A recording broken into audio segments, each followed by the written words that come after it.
नमस्कार विद्यार्थी मित्रों, आज हम कक्षा 8 कक्षा 9 विषय हिंदी का गद्य नंबर 3 जिसका नाम है क्या निराश हुआ जाए।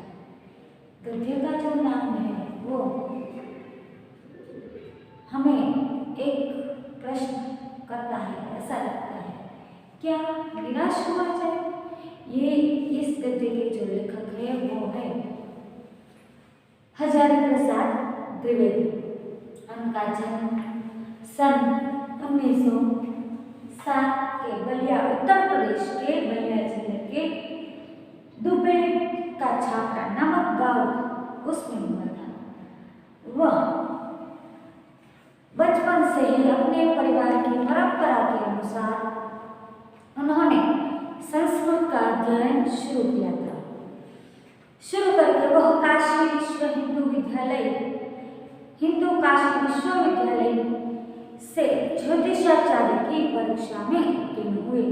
लेखक हजारी प्रसाद द्विवेदी जो है उनकी पारिवारिक परंपरा है, वो उनके परिवार में सभी हिंदू काशी विश्वविद्यालय जो है उनमें संस्कृत का अभ्यास करते हैं और ज्योतिषाचार्य की उपाधि परीक्षा जो है वो उत्तीर्ण करते हैं। गुरुदेव जो है हजारी प्रसाद के गुरुदेव का नाम है रविंद्रनाथ।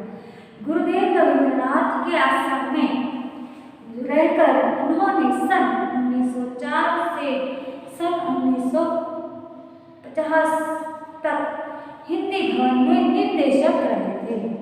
तत्पश्चात काशी विश्वविद्यालय वाराणसी एवं पंजाब विश्वविद्यालय चंडीगढ़ में हिंदी विभाग के प्रोफेसर तथा अध्यक्ष पद पर उन्होंने कार्य किया। हजारी प्रसाद द्विवेदी जो है वह हिंदू काशी विश्वविद्यालय से परीक्षा में उत्तीर्ण होकर गुरुदेव रविंद्रनाथ के आश्रम में हिंदू सन 1904 से सन 1915 तक उन्होंने हिंदू भवन में निर्देशक रहे। हिंदी भाषा का जो एक भवन था वहाँ के वो निर्देशक रहे थे। तत्पश्चात हिंदू विश्वविद्यालय वाराणसी एवं पंजाब विश्वविद्यालय चंडीगढ़ में हिंदी विभाग के प्रोफेसर तथा अध्यक्ष पद पर वो कार्य कर चुके थे। उन्होंने भारत सरकार ने हजारी प्रसाद को पद्म भूषण की उपाधि दी है। भारत सरकार जो है उनकी तरफ से हजारी प्रसाद को पद्म भूषण जो भारत सरकार करती है वह उपाधि भी उन्होंने प्राप्त की है। उन उपाधि से उनको सम्मानित किया गया है। उनका जो साहित्य देखे तो हजारी प्रसाद निबंध संग्रह, उपन्यासकार, आलोचनकार, इतिहासकार के हिंदी भाषा के कई साहित्य प्रकार में उन्होंने अपना साहित्य प्रदान किया है।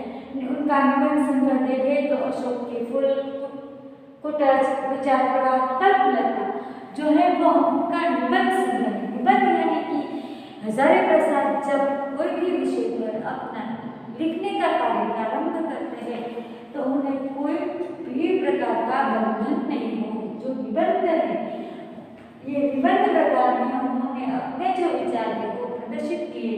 अशोक के फूल, कुटज, विचार प्रवाह, कल्पलता ये जो है वो उनका निबंध का संग्रह है। उपन्यास यानी जो नवलकथा की हम बात करें तो बाण भट्ट की आत्मकथा, पुनर्नवा और चारुचंद्र लेख और जो है वह अनंतदास का पौधा आदि कई सारी उपन्यास उन्होंने लिखी है। लेकिन बाण भट्ट की आत्मकथा, पुनर्नवा, चारुचंद्र लेख और जो अनामदास का पौधा है वह उपन्यास काफी प्रख्यात है। और उनकी आलोचना यानी किसी भी साहित्यकार ने जो रचना लिखी है उनमें से उनकी सारी या खराब जो बाबत दिखाते हैं वो आलोचना करते हैं। वो आलोचन का भी उन्होंने कार्य किया है और इतिहास ग्रंथ वो भी उन्होंने लिखे। उनकी हम बात करें तो वो है कबीर, सूरदास, हिंदी साहित्य का आदिकाल। इसके सिवा साहित्य संचरण, हिंदी साहित्य उद्भव और विकास आदि आलोचनात्मक इतिहास के ग्रंथ लेखक हजारी प्रसाद द्विवेदी जो है उन्होंने लिखे। प्रस्तुत जो निबंध है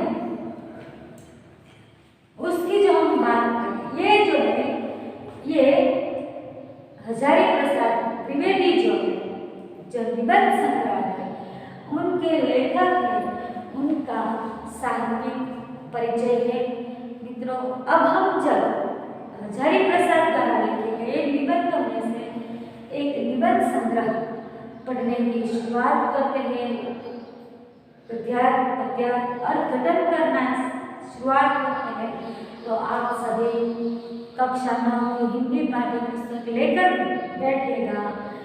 जो हम शब्द के अर्थ दिखाते हैं, सिखाते हैं, मुहावरे सिखाते हैं, समानार्थी अर्थ सिखाते हैं, वो आपको जो पाठ्य पुस्तक है उसमें अंडरलाइन कर सकते हैं। अपना जो मुद्दा है वो आप टाइप कर सकते हैं। इसीलिए नम्र निवेदन है, जब आप साहित्य पढ़ने बैठे हैं तो साहित्य जो है अपना जो पाठ्य पुस्तक है अपने साथ लेके बैठे। जब इस वीडियो को देखें तब अपना पाठ्य पुस्तक अवश्य अपने साथ रखें।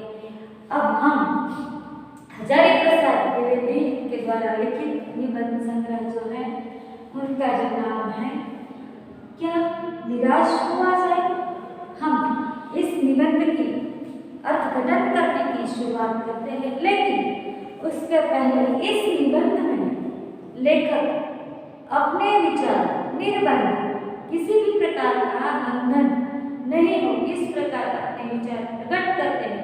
इस साहित्य में वो हमें क्या सिखाना चाहते हैं, क्या कहना चाहते हैं, उसका प्रारंभ देखें तो देखिए प्रस्तुत निबंध में द्विवेदी जी ने उन्होंने समझाया है कि तात्कालिक जो परिस्थिति है, वर्तमान जो परिस्थिति है भारतीय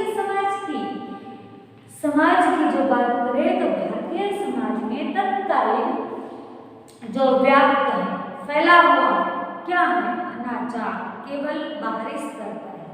हम वर्तमान समय में वास्तविक परिस्थिति में दिखे तो हमें ऐसा लगता है कि अब जो समाज है, जो मनुष्य है, वो पहले की तरह नहीं रहा।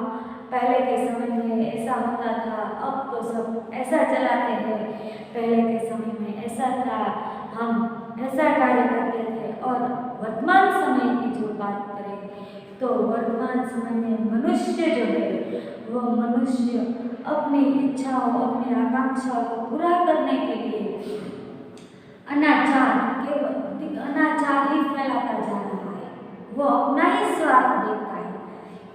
वो जो हम देखते हैं, हमें जो ऐसा लगता है, हजारी प्रसाद कहते हैं वो केवल बाहरी स्तर पर है। वास्तव में आज भी लोगों में मानवीय मूल्यों के प्रति आस्था कायम है। हजारी प्रसाद जो है वो आस्था रखते हैं, कहते हैं कि वर्तमान समय में वास्तविक परिस्थिति में, तत्कालीन परिस्थिति में जो हम बाहर से देख रहे हैं कि मनुष्य अपने स्वार्थ के लिए जो उनके जीवन का मूल्य था, जो उनका धर्म था, वो चुक गया है। लेकिन हजारी प्रसाद कहते हैं वास्तव में ऐसा कुछ नहीं है।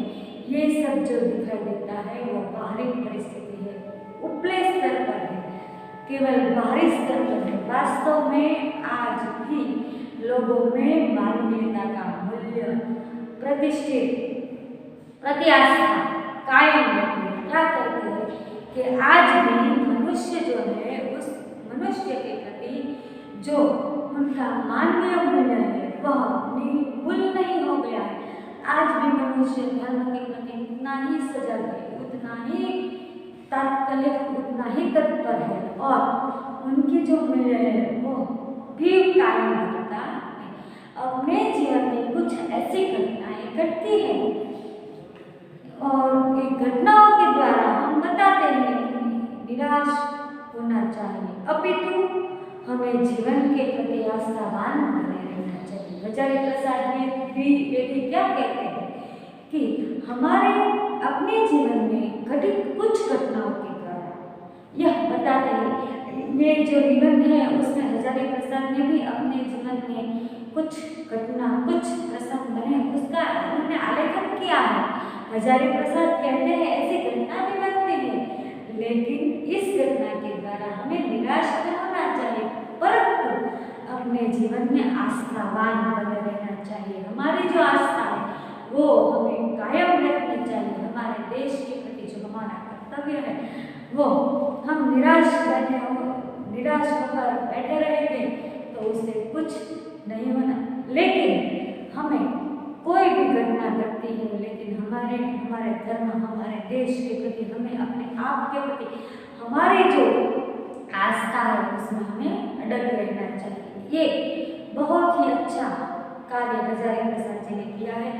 इस बात के द्वारा इस निबंध के द्वारा हजारी प्रसाद हमें यह सिखाना चाहता है कि हमारी जो आस्था है वो डगमगी नहीं चाहिए। हम कहते हैं मित्र कि जो हम मकान बनाते हैं उस मकान के जो पाए हैं मजबूत होने चाहिए, ताकि ये घटना मैं बार बार कहती हूँ कि हम जब इमारत बनाते हैं तो वो इमारत चाहे कितने भी इमारत तक बनाए, लेकिन उसका जो पाया है उसका जो मूलभूत जमीन से निकलता जो पाया है वो एकदम मजबूत होना चाहिए, तब हम उस पाए पर कई माले ले सकते हैं। उसी तरह हमें आस्था रखनी चाहिए हमारे अपने प्रति, अपने देश के प्रति, अपने जीवन के प्रति। ये जो आस्था हम कायम रखेंगे तो जो अभी हम बाहर से देख रहे हैं बाहरी स्तर से कि भाई ये जो घटना है अनाचार, सभी तरफ देखो अनाचार दुर्घटना ही घटती है, ऐसा नहीं है। अभी भी मनुष्य के अंदर भीतर जो है वो मानवता खड़ी है, वो कभी कभार बाहर आएगी, ऐसा हजारी प्रसाद हमें कहते हैं। हम निबंध को अर्थघटन करने की शुरुआत करें। सभी अपने पाठ्य पुस्तक में ध्यान रखें। हजारी प्रसाद शुरुआत करते हैं, मेरा मन कभी कभी बैठ जाता है। समाचार पत्रों में ठगी, डकैती, चोरी, तस्करी और भ्रष्टाचार के समाचार भरे रहते हैं। क्या कहते हैं, हम सुबह उठते ही मित्र हमारे कुछ लोगों की ऐसी आदत होती है, जब वो उठते हैं तो उठने के साथ ही चाय की चुस्की के साथ उन्हें समाचार पत्र यानी वर्तमान पत्र की आवश्यकता होती है। और जब हम सुबह ही उठते ही सुबह का सूरज देखते ही अपनी चाय की चुस्की के साथ जो समाचार पत्र वर्तमान पत्र पढ़ने की शुरुआत करते हैं, तो वो क्या उस समाचार जो पत्र है वर्तमान पत्र है वो 6, 7, 8 जो पन्ने हैं वो कैसे घटना से भरे हुए होते हैं। तो हजारी प्रसाद कहते हैं समाचार पत्र में ठगी, डकैती, चोरी, तस्करी और भ्रष्टाचार के समाचार से समाचार पत्र भरा हुआ होता है। आरोप प्रत्यारोप का कुछ ऐसा वातावरण बन गया है कि लगता है देश में कोई ईमानदार व्यक्ति ही नहीं रहा। क्या कहते हैं हजारी प्रसाद कहते हैं कि वर्तमान पत्र जो है समाचार पत्र है वो ऐसी घटनाओं से भरा होता है, चोरी, डकैती, तस्करी। मित्र कहीं कुछ समानार्थी शब्दार्थ आते हैं, कुछ शब्द के अर्थ आते हैं, तो आप उन्हें समझने की कोशिश करें। तस्करी यानी चोरी,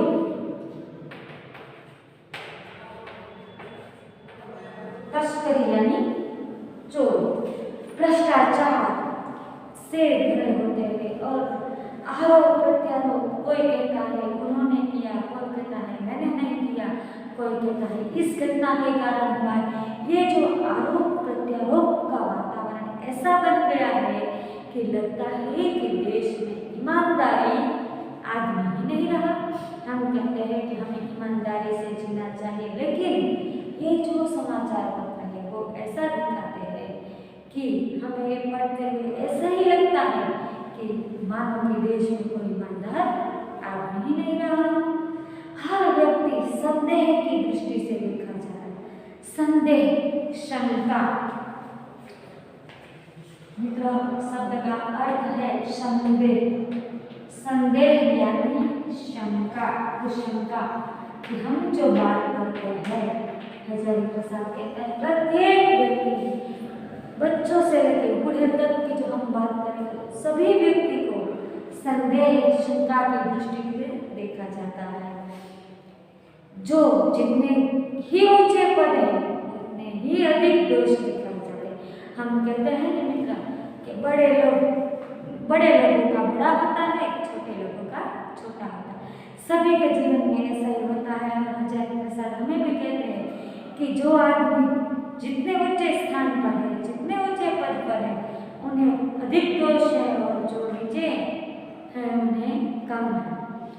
एक बहुत बड़े आदमी ने मुझसे एक बार कहा था कि इस समय सुखी वही है जो कुछ नहीं करता, जो कुछ भी करेगा उसमें लोग दोष बोलने लगेंगे। हजारी प्रसाद ने इस निबंध में सुखी व्यक्ति का अर्थ देने की कोशिश की है कि वर्तमान समय में वास्तविक परिस्थिति की जो बात करें, तो तत्कालीन परिस्थिति की जो बात करें, तो सुखी आदमी कौन है? तो कहता है सुखी वही आदमी है जो कुछ नहीं करता, हाथ पे हाथ धरे बैठे रहता है। हजारी प्रसाद जी उन्हें सुखी व्यक्ति कहते हैं। और जो व्यक्ति कुछ करना चाहता है उसी व्यक्ति में दोष खोजने लगते हैं। हजारी प्रसाद का कहना है कोई व्यक्ति अपने बलबूते पर जो कोई काम करना चाहता है, वो काम करने के बाद जो अन्य व्यक्ति है उनमें इतना दोष खोजेंगे कि वह व्यक्ति जो है वो काम करने का हौसला खो देगा, उसके सारे गुण भुला दिए जाएंगे। और जो व्यक्ति काम करने की कोशिश करता है, प्रयत्न करता है, उस व्यक्ति पर इतने दोष लगाए जाएंगे कि जो व्यक्ति के कुछ गुण है वह गुण भी उसमें दट जाएंगे, भुला दिए जाएंगे और दोषों को बढ़ा चढ़ा कर दिखाए जाना लगेगा। हम कहते हैं कि व्यक्ति जो है, प्रत्येक मनुष्य के अंदर दो पासे होते हैं, अच्छे और बुरे। लेकिन हमारी दृष्टि जैसी है वैसा हमें दिखाई देगा। यदि हम व्यक्ति में अच्छे गुण देखेंगे तो वो हमें अच्छा लगेगा, और हमें वही व्यक्ति में इस जो दुर्गुण दोष देखेंगे तो वो व्यक्ति हमें दोषी दिखाई देगा। ये जो हमारा पासा है, ये दोनों पासा में से हम जो खराब पासा है उसे अधिक बढ़ा चढ़ा कर दिखाएंगे तो उनका जो अच्छा पल्लू है वो दिखाई नहीं देगा। दोष किस में नहीं होते? यही कारण है कि हर आदमी दोषी अधिक दिख रहा है, गुण कम या बिल्कुल ही नहीं। स्थिति अगर ऐसी रही तो निश्चय चिंता का विषय है। क्या कहते हैं कवि? चिंतित है। कहते हैं कोई भी व्यक्ति संपूर्ण नहीं होता। हम मानते हैं सभी व्यक्ति में कोई व्यक्ति ऐसा है कि जिसमें ज्यादा अच्छे गुण है, कोई व्यक्ति ऐसा होता है कि जिसमें अच्छे गुण कम हो लेकिन दोष ज्यादा होते हैं। लेकिन कोई भी व्यक्ति सर्वगुण संपन्न नहीं होता, सभी में बची कुछ कमियां तो रहती ही है। तो लेखक हमें कहते हैं कि कोई व्यक्ति जो है वो व्यक्ति कभी भी, कहते हैं कि हर आदमी को दोषी अधिक दिखा, गुण या कमियां बिल्कुल ही नहीं।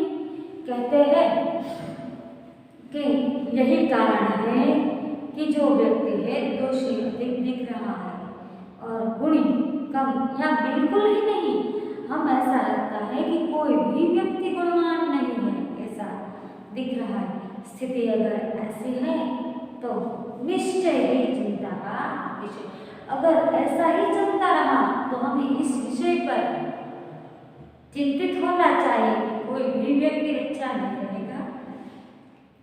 अब हजारी प्रसाद भारत के महानुभाव है, गांधी जी है, सरदार वल्लभ भाई पटेल है, रविंद्रनाथ टैगोर है। इसने भारत का एक सपना देखा था अपने आप में, तो उसी के बारे में बात करते हैं। कहते हैं क्या यही भारतवर्ष है जिसका सपना तिलक और गांधी जी ने देखा था? हमें प्रश्न करते हैं हजारी प्रसाद, हमें पूछते हैं क्या ऐसा ही भारत था जिसका स्वप्न गांधी जी और तिलक ने देखा था? रविंद्रनाथ ठाकुर और मदन मोहन मालवीय का महान संस्कृत सभ्य भारतवर्ष किसी अतीत के गहरे में डूब गया। अभी जो लेखक है वो काफी चिंतित है। वो कहते हैं ये जो भारत वर्ष है जिसका स्वप्न गांधी जी और तिलक ने देखा था, और जो हम कहते हैं कि सभी देशों की जो संस्कृति है, भारतीय संस्कृति है, अमेरिकन संस्कृति, यूरोपीय संस्कृति, इस सभी संस्कृतियों के बीच में भारतीय संस्कृति जो है उसे सर्वश्रेष्ठ उच्च पद पर, उच्च स्थान पर रखा गया है। उसका कारण यह है कि भारतवर्ष के जो लोग हैं वह सुसंस्कृत है, संस्कृति से सज्ज है। तो यही लेखक हमें कहते हैं कि रविंद्रनाथ ठाकुर और मदन मोहन मालवीय का महान सुसंस्कृत सभ्य भारतवर्ष किसी अतीत यानी काल, समानार्थी शब्द है अतीत यानी भूतकाल। कहते हैं लेखक कि जो सभ्य संस्कृति भारतवर्ष था वह कहीं अतीत के पन्नों में डूब गया है, और आर्य और द्रविड़, हिंदू और मुसलमान, यूरोपीय और भारतीय आदर्शों की मिलन भूमि है। महामानव समुद्र क्या सूख ही गया है? यह जो करेगा कि उसमें लेखक जो है अपना प्रश्न पर प्रश्न किए जा रहे हैं भारतीय लोगों को कि क्या यही देश है, यही भारत देश है जिसका स्वप्न गांधी जी तिलक ने देखा था? इस देश के वही महान लोग हैं मदन मोहन मालवीय, रविंद्रनाथ ठाकुर, इन्हें जो भारत के सुसंस्कृत लोगों की सभ्यता की जो बात की थी वो तो अतीत यानी भूतकाल में डूब गया है, अतीत में चला गया है।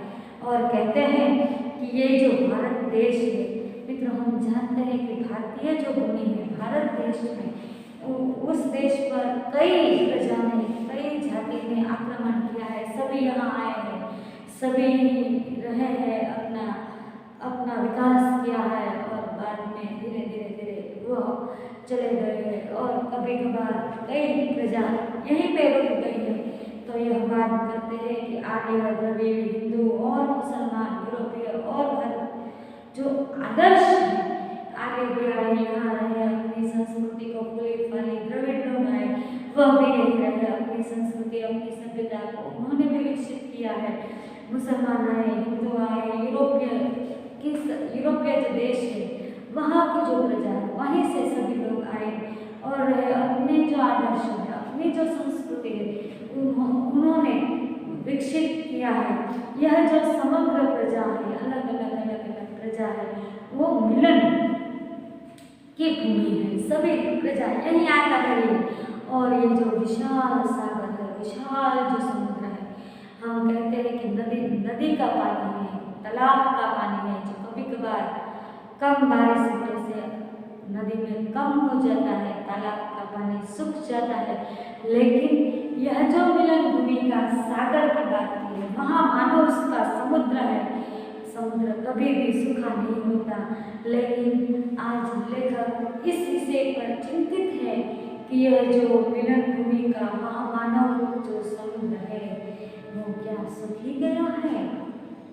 मेरा मन कहता है ऐसा नहीं हो सकता, ऐसा हो नहीं सकता। हमारे महान मनीषियों के स्वप्न का भारत है और रहेगा। और अंत में लेखक अपना जो जुदी बाबत पर रहेली चर्चा देने के बाद ऐसा कहते हैं कि मेरा मन यह मानने के लिए तैयार नहीं है, ऐसा नहीं हो सकता, हजारी प्रसाद कहते हैं। और हमारे महान मनीषी यानी पंडित मेघा मेधावी मनीषी, जो हमारे विद्वान मनीषियों हैं, विद्वान पंडितों हैं, मनीषी यानी पंडित यानी मेधावी। हजारी प्रसाद कहते हैं कि हमारे जो मनीषियों हैं वो उनके सपनों का भारत है और ये भारत है और रहेगा। उन्होंने जैसा स्वप्न देखा है वही भारत है। अब कभी कभार वास्तविक परिस्थिति, तत्कालीन परिस्थिति के अनुरूप हमें ऐसा दिखाई देता है, लेकिन ऐसा हो नहीं सकता। हजारी प्रसाद ऐसा कहते हैं, हमारे जो पंडित विद्वान मेधावी मनुष्य थे जिन्होंने भारत के प्रति अपना कुछ कर्तव्य दिखाया था, वो अभी भी हम उजागर कर सकते हैं। यह सही है कि इन दिनों कुछ ऐसा माहौल बन गया, माहौल यानी कि परिस्थिति। और हजारी प्रसाद कहते हैं ना, वर्तमान समय की परिस्थिति कुछ ऐसी बन गई है कि हमें अनाचार ही दिखाई देता है, लेकिन वैसा माहौल बन गया है कि ईमानदारी से मेहनत करके जीविका चलाने वाले निर्भीक और भोले भाले श्रमजीवी पिस रहे हैं। वर्तमान तात्कालिक परिस्थिति क्या है वह भी हमें दिखाते हैं। लेखक कहते हैं कि वर्तमान समय में तात्कालिक परिस्थिति में जो मनुष्य ईमानदारी से जीता है, मेहनत करता है, परिश्रम करता है, वैसा भोला भाला श्रमजीवी निर्भीक चलाने वाला निरहीन यानी निराधार, जिसका कोई आधार नहीं है, ऐसा व्यक्ति, ऐसा मनुष्य तो कहता है कि यह निराधार जो व्यक्ति है जिनका कोई आधार नहीं है, वह उन्होंने ऊंचे आकाश और नीचे पाताल के सिवा कोई नहीं है, उनका नहीं कोई ठिकाना है, नहीं कोई कार्य करने की सूझबूझ है। ऐसा निर्भीक व्यक्ति जो श्रम मेहनत करके जीवन जीता है, ऐसा व्यक्ति भोले भाले पिस रहे हैं और झूठ तथा फरेब का रोजगार करने वाला फल फूल रहा है। क्या कहते हैं लेखक? कहते हैं कि जो ईमानदारी से जीवन जीते हैं, परिश्रम मेहनत करके जो अपनी मूड़ी इकट्ठी करते हैं, वो पिसा जा रहा है। और जो फरेब यानी धोखा, फरेब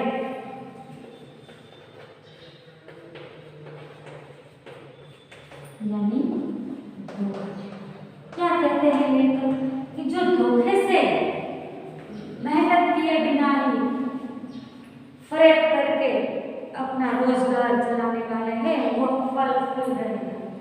फलना मौरे का अर्थ है मित्र, फलना फूलना यानी विकसित होना।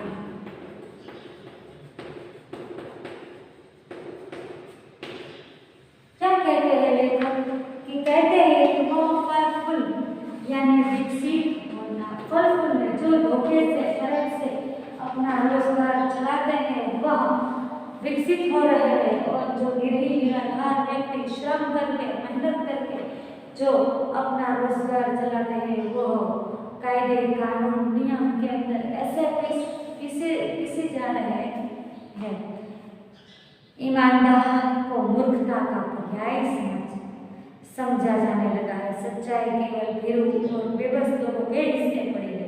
क्या कहते हैं कि ईमानदारी से जो कार्य करता है उन्हें मूर्खता का पर्याय दिया जा रहा है, और जो सच्चाई से केवल भीरू और बेबस लोगों के हिस्से में, सच्चाई जो है वो निराधार बेबस लोगों के हिस्से में पड़ी है, और जो फरेब और धोखों से रोजगार चलाना वो अच्छा फले फले चल रहा है। ऐसी परिस्थिति में जीवन के महान मूल्यों के बारे में लोगों की आस्था ही हिलने लगी है।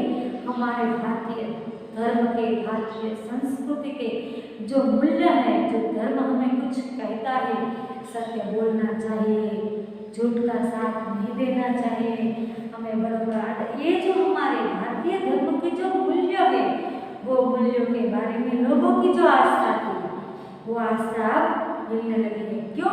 क्योंकि जो व्यक्ति इस आस्था के आधार पर जीवन जीता है तो उन्हें मूर्ख माना जाता है। इसीलिए कहता है कि धर्म के प्रति लोगों की जो आस्था है वो आस्था हिलने लगी है। परंतु ऊपर ऊपर जो कुछ दिखाई दे रहा है वह बहुत ही हाल की मनुष्य निर्मित नीतियों की त्रुटियों की देन है। फिर अपने नए आगे निबंध में लेखक कहते हैं कि ठीक है ये सब चल रहा है, ईमानदारी से जीने वाला पिस रहा है, धोखे और फरेब से जीने वाला विकसित हो रहा है, ये सब चलता है दिखाई देता है। लेकिन क्या कहता है, ये जो सब ऊपर ऊपर से दिखाई दे रहा है वह मनुष्य निर्मित कर रहा है, मनुष्य सर्जरी है, मनुष्य निर्मित नीतियों की त्रुटि की देन है। त्रुटि है, मनुष्य ने जो नियम जो बनाए हैं कानून उसमें कुछ त्रुटि यानी कमी, त्रुटियां यानी कमियां। तो वो कहते हैं कि वो दो मनुष्य ने बनाई हुई त्रुटि यानी